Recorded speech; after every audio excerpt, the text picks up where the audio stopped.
दोस्तों, भगवान श्री कृष्ण ने बताया किन पापों के कारण मनुष्य को कुत्ते का जन्म मिलता है। मित्रों, प्रत्येक मनुष्य को उनके कर्मों के अनुसार उन्हें मृत्यु के बाद सजा भोगनी पड़ती है। जब उनकी सजा पूरी हो जाती है तो उन्हें पुनः पृथ्वी लोक पर दूसरा जन्म प्राप्त होता है। जो जैसा कर्म करता है उसे उसी प्रकार से दोबारा योनि प्राप्त होती है। परंतु दोस्तों, क्या आप लोगों को पता है कि किस श्राप के कारण मनुष्य को कुत्ते का जन्म मिलता है, और वह कौन से कार्य हैं जो हम मनुष्यों को अपने जीवन में नहीं करने चाहिए, जिसकी वजह से हमें नरक में जाना पड़ता है और फिर हमें एक कुत्ते का जीवन मिलता है। मित्रों, हिंदू ग्रंथों के अनुसार इस धरती पर रहने वाले सभी मनुष्यों को मृत्यु के बाद उसके कर्मों के अनुसार अलग अलग योनि में जन्म मिलता है। कुछ धार्मिक ग्रंथों में यह भी कहा गया है कि जो मनुष्य अपने जीवने में बहुत अधिक पाप करते हैं उन्हें एक ऐसी योनि में जन्म मिलता है जिसमें वे अपना दर्द किसी दूसरे को बता नहीं सकते और ना ही किसी के साथ बांट सकते हैं। और दोस्तों, आज मैं आपको यही बताऊंगा कि वह कौन से कार्य हैं जो एक मनुष्य को अपने जीवन में कभी नहीं करने चाहिए, नहीं तो उसे कुत्ते का जीवन मिलना तय है। नमस्कार दोस्तों, आप सभी लोगों से निवेदन है कि इस कथा को और कहानी को सुनने से पहले कमेंट बॉक्स में जय श्री कृष्णा लिखकर वीडियो को लाइक करके, चैनल को सब्सक्राइब करके बेल आइकन ऑल पर प्रेस कर लीजिए, जिससे आप सभी लोग प्राचीन कथाओं और कहानियों से जुड़े रहें। मित्रों, एक बार की बात है, भगवान श्री कृष्ण की प्रिय राधा रानी अपने सखियों के साथ में अपने नगर बरसाना का भ्रमण कर रही थी। पूरे गांव में उनका इधर उधर आना जाना लगा था। तभी एक घर के पास में देखती हैं कि एक लाचार कुत्ता कुछ खाने की तलाश में खड़ा रहता है। तभी उस घर से एक नौजवान आदमी लठ लेकर निकलता है और उस कुत्ते को दौड़ा दौड़ा कर मारता है। यह सब देखकर राधा जी से रहा नहीं गया। उन्होंने अपनी सखियों से कहा, मेरी प्यारी सखियां, आप सब अपने अपने घर को चली जाओ। अब मैं यहां से अपने प्रभु कान्हा के पास जाऊंगी और उनसे कुछ प्रश्न पूछूंगी। फिर वहां से राधा रानी भगवान श्री कृष्ण से मिलने के लिए चल देती हैं।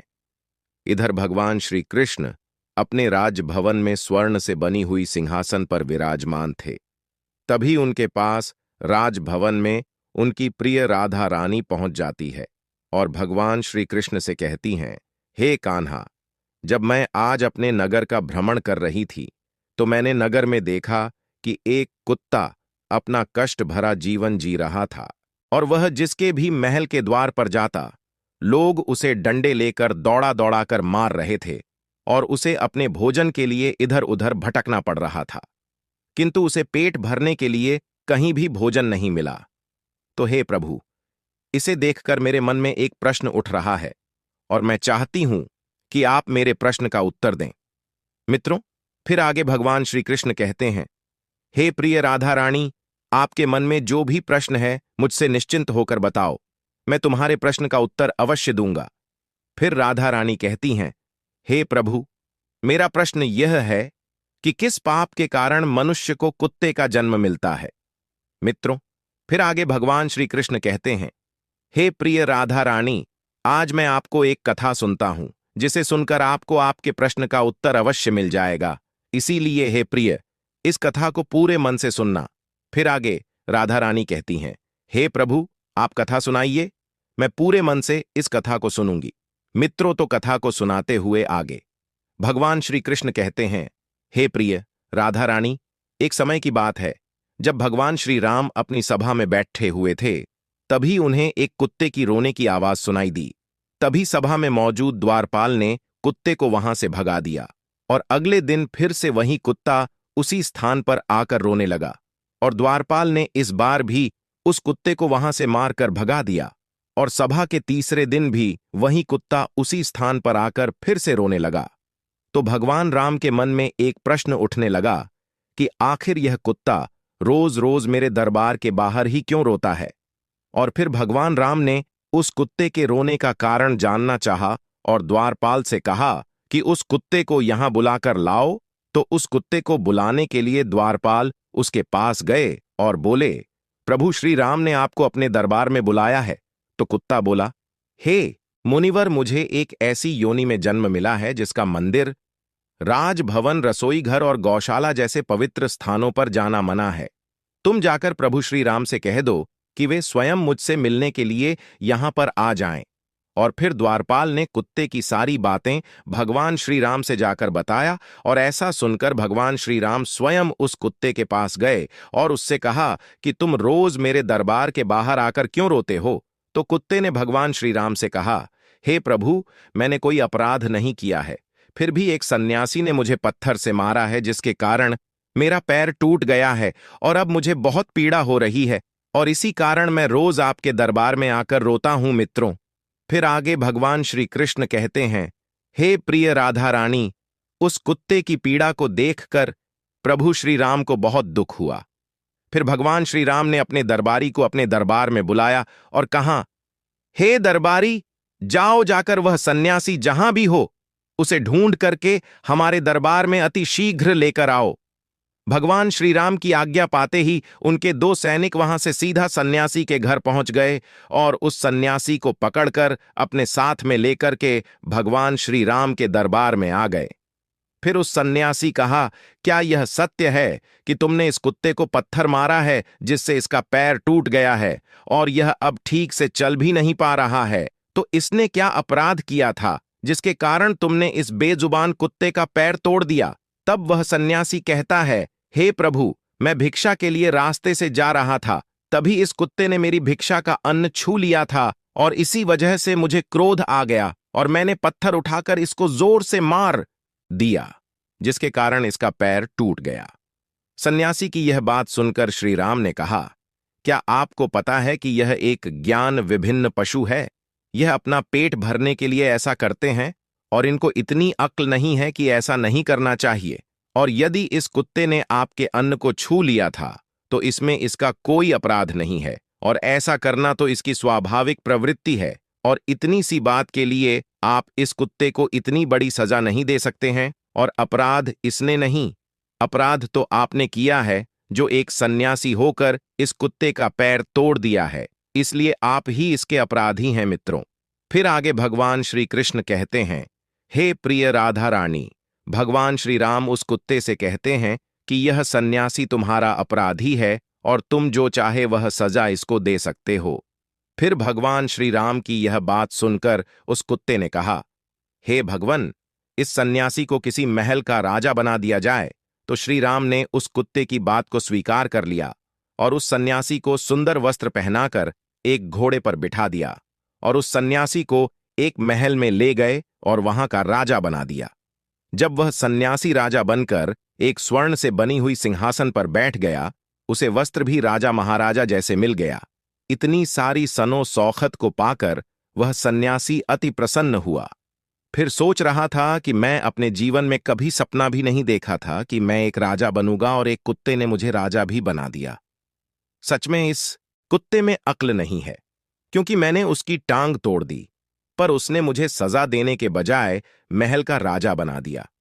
और यह सब कुछ देखकर लोग बहुत आश्चर्यचकित थे और लोगों ने प्रभु श्री राम से पूछा कि हे प्रभु, इस कुत्ते ने इस सन्यासी को सजा देने के बजाय महल का राजा क्यों बना दिया, जबकि उस सन्यासी ने तो कुत्ते का पैर तोड़ दिया था। और गांव के लोगों की इस बात को सुनकर प्रभु श्री राम ने कहा, इस सवाल का जवाब आप लोगों को वह कुत्ता ही दे सकता है। तब सभी लोग उस कुत्ते के पास गए और उस कुत्ते से पूछा कि आपने उस सन्यासी के साथ ऐसा क्यों किया है? उसे दंड देने के बजाय उसे तुमने एक राज्य का राजा बना दिया है। तो कुत्ता मुस्कुराते हुए बोला, तुम जानना चाहते हो कि मैंने उस सन्यासी को सजा देने के बजाय उसे महल का राजा क्यों बना दिया है?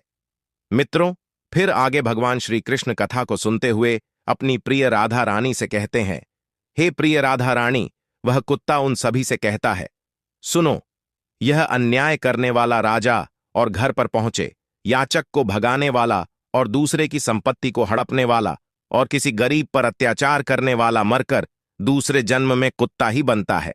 और यह एक सत्य है, इसमें कोई संकोच करने वाली बात नहीं है। एक राजा ही सबसे पहले गरीबों को सताता है और उनकी संपत्ति को हड़पता है। फिर आगे कुत्ते ने कहा, मैं भी पिछले जन्म में एक राजा था और मैंने गरीबों को खूब सताया था और उनकी मेहनत का धन खूब हड़पा था, और मैं भी लोगों के साथ बहुत अन्याय करता था और बेसहाय लोगों और गरीबों की जमीनों को हड़प लिए करता था और अपने से छोटे लोगों पर खूब अत्याचार करता था, जिसके कारण मुझे इस जन्म में कुत्ते का जीवन मिला है। और अब मैं अपने पापों का फल भोग रहा हूं, और मैंने उस सन्यासी को इसीलिए राजा बनाया है ताकि उसे भी अगले जन्म में कुत्ते का जीवन मिले, और तब उसे पता चलेगा कि कुत्ते की जिंदगी कैसी होती है और अपना पेट पालने के लिए कितने लोगों से मार खानी पड़ती है, और हम कुत्तों का जीवन आसान नहीं होता है। मित्रों, कथा को आगे कहते हुए भगवान श्री कृष्ण कहते हैं, हे प्रिय राधा रानी, यह वही लोग हैं जो पाप धुलने के लिए गंगा जी में जाते हैं, किंतु वहां से आते ही फिर से पाप करना शुरू कर देते हैं। और फिर आगे राधा रानी कहती हैं, हे प्रभु, क्या गंगा जी में पाप नहीं धुलते हैं? तो भगवान श्री कृष्ण मुस्कुराते हुए कहते हैं, हे प्रिय राधा रानी, गंगा जी में वही पाप धुलता है जो अनजाने में हो जाते हैं।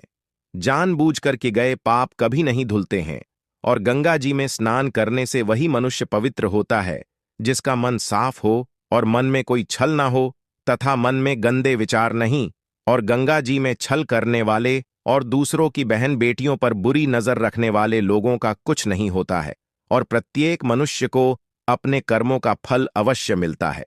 मित्रों, इसीलिए आप लोगों से हाथ जोड़कर अनुरोध है कि किसी बेजुबान जानवर को अगर हम लोग एक वक्त पेट भरने के लिए अन्न नहीं दे सकते, तो उन्हें कष्ट पहुंचाने का भी हमें हक नहीं है। और आप लोगों से मेरा हाथ जोड़कर निवेदन है कि किसी भी बेजुबान जानवर को कभी भी कष्ट ना दें। यदि कोई कुत्ता या बेजुबान जानवर आपके घर पर आता है, तो उसे यदि रोटी नहीं दे सकते तो उसे मारो भी मत, क्योंकि वह भी एक जीव है, उसे भी दर्द होता है, और ईश्वर सबके पापों को देखता है। मित्रों, इस प्रकार से भगवान श्री कृष्ण ने अपनी प्रिय राधा रानी को बताया है कि कौन से पापों के कारण मनुष्य को कुत्ते का जन्म मिलता है। मित्रों, उम्मीद करता हूं आप सभी लोगों को यह हमारे द्वारा बताई गई कथा आप लोगों को पसंद आई होगी। अगर आप लोगों को यह कथा पसंद आई हो तो वीडियो को लाइक जरूर करें, और कमेंट में जय श्री कृष्णा लिखकर चैनल को सब्सक्राइब करके बेल आइकन ऑल पर प्रेस कर लीजिए, जिससे आप सभी लोगों को प्रेम भक्ति ज्ञान की कथाएं सबसे पहले प्राप्त हो सके। दोस्तों, वीडियो को पूरा देखने के लिए आप सभी लोगों का धन्यवाद।